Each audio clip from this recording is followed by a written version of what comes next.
Many employees in the janitorial field don't think of safety too often. In reality, they are the most important part of any janitorial safety program. Every day, workers in the janitorial industry come across unique and possibly fatal hazards. To educate you about the potential safety hazards you may encounter on a daily basis, and to help you train to perform your job duties safely, is the main purpose behind this training program.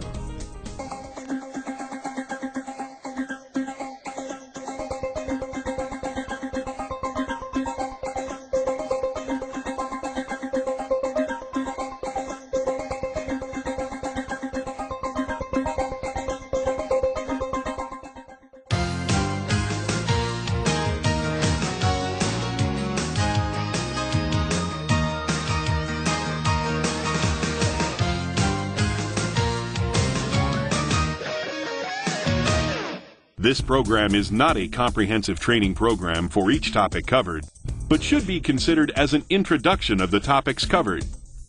Its purpose is to provide an accurate but brief overview of the various topics discussed. Your employer will provide more in-depth training on the safety hazards and topics that require a more thorough knowledge. The contents of this video include the safety mindset, slips, trips, and falls, back safety, personal protective equipment, hazard communication, fire safety, electrical safety, and first aid.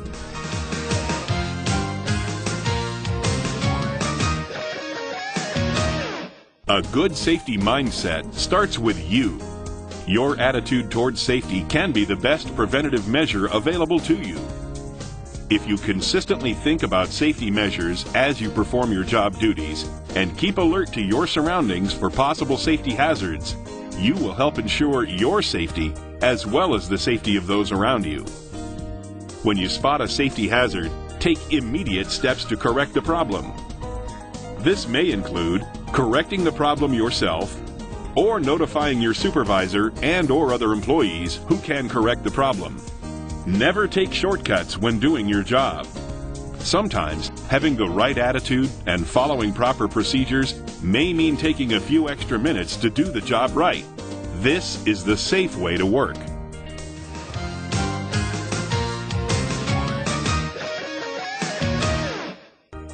Slip, trip, and fall accidents occur frequently because situations that can lead to such accidents are all around us.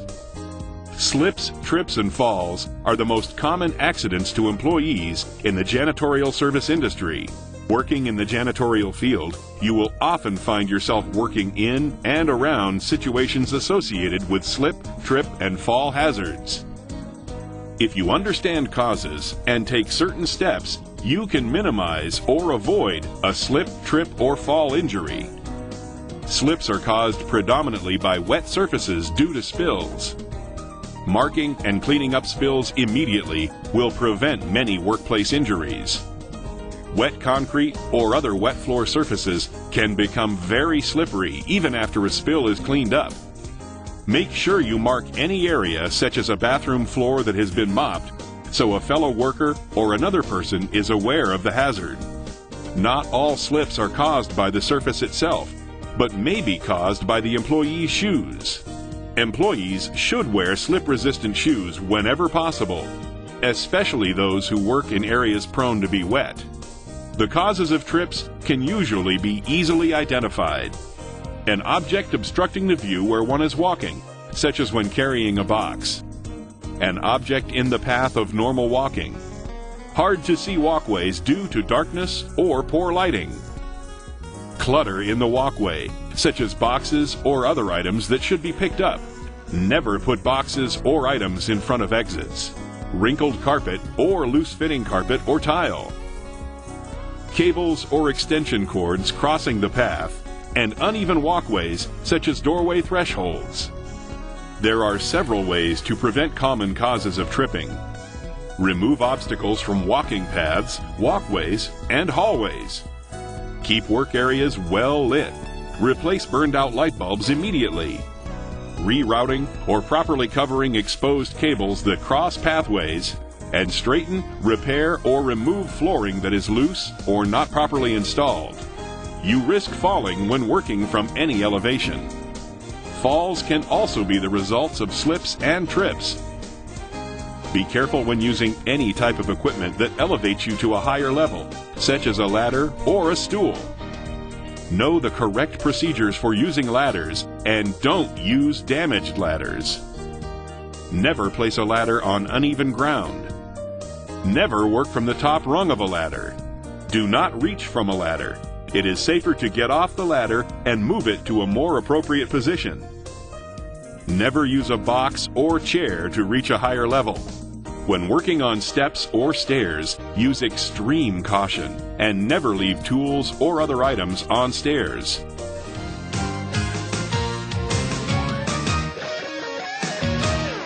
Many janitorial workers place undue strain on their backs from mopping, vacuuming, and emptying trash, among other duties.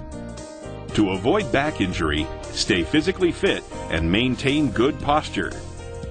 Using proper lifting techniques can protect your back and you from injury and pain. If lifting is part of your job, proper lifting is a necessity. Bend your hips and knees, not your waist. Lift with your leg muscles, not your back or arm muscles. Avoid twisting. If you need to turn while carrying an object, turn with your feet first. Never lift a load higher than your waist. Always keep the load close to your body. If you need help lifting or moving a load, ask for it. Use carts, hand trucks, and other equipment when possible to move objects.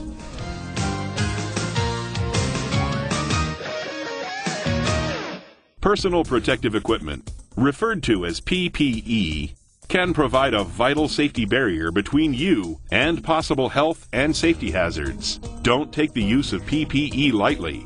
Working around various chemicals and with specialized equipment requires additional protection. It is important that PPE fits properly, provides the correct protection, is comfortable enough to perform the job, and is worn properly.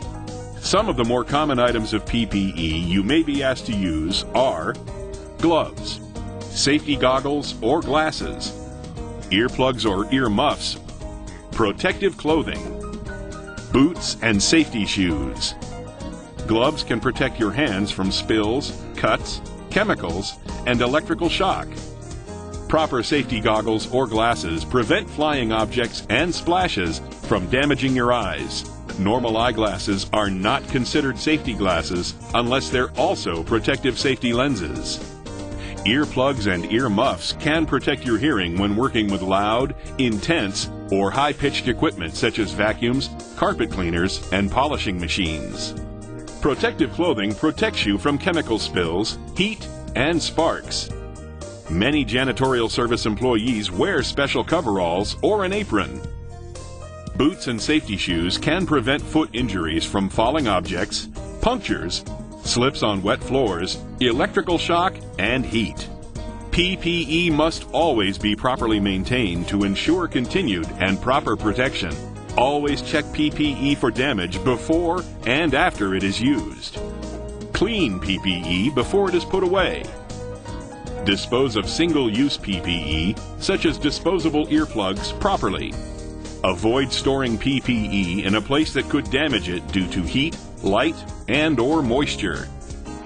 Many workers store their PPE in an airtight Ziploc-style plastic bag.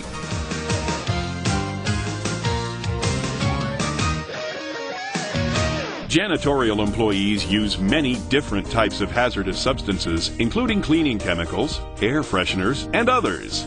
Your employer will train you on the specific types of substances you may come in contact with. Additional information about these chemicals is located in your company's Material Safety Data Sheet binder. The Material Safety Data Sheet, or MSDS, has detailed information prepared by the manufacturer or importer of a chemical that describes the chemical. Always refer to the MSDS if you do not understand or want to know about any chemical you use or are about to use. This binder contains helpful information about every chemical in your workplace. Never mix chemicals unless you are sure it is not harmful. Ammonia and bleach, two common chemicals janitorial services use, should never be mixed. They can become a deadly combination. Learn how to dispose of hazardous substances properly. Know what PPE is needed and learn the first aid necessary in case of a hazardous chemical emergency. Be sure you are familiar with the location of the MSDS binder in the event of an emergency.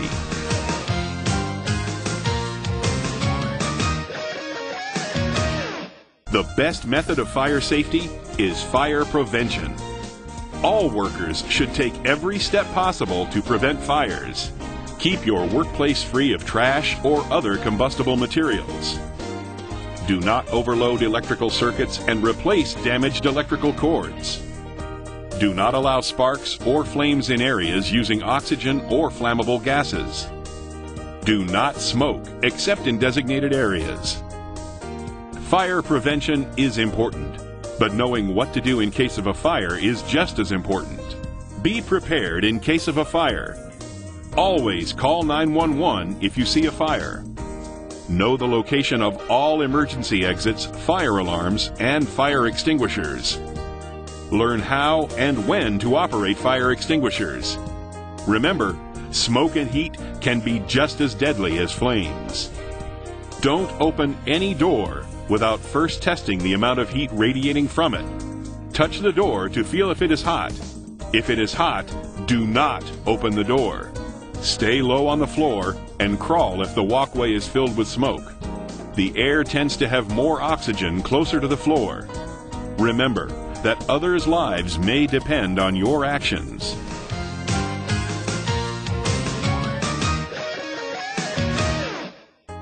It is extremely important that you become aware of hazards associated with electricity. Examine all cords and plugs routinely. Do not use damaged equipment and report damaged equipment to your supervisor. Report all shocks immediately, even tingles. Never work around electricity when you or your surroundings are wet. Use ground fault circuit interrupters, GFCI, when available. Never disable the ground plug on a cord set or a piece of equipment. Never use 3-to-2 ground prong adapters. Keep cords away from heat and water. Don't run cords across walkways, under rugs, or through doorways. Don't use damaged outlets or adapters that let you plug extra cords into an outlet. Don't use any electrical device that blows a fuse, trips a circuit breaker, shocks, or appears damaged. Get the device repaired by a qualified individual. And finally, always follow the manufacturer's instructions when using electrical equipment.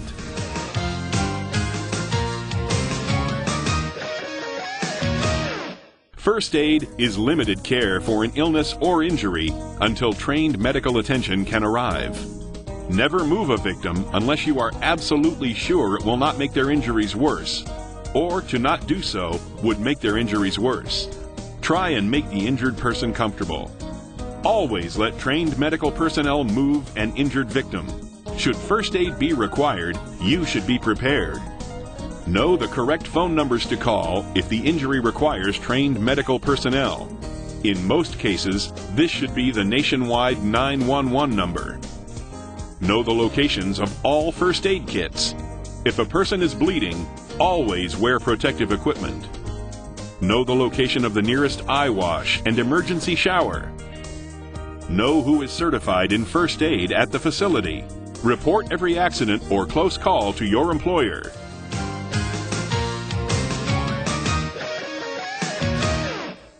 You should always have a positive safety attitude and promote safety in your workplace. Your attitude is your first line of defense for safe work practices.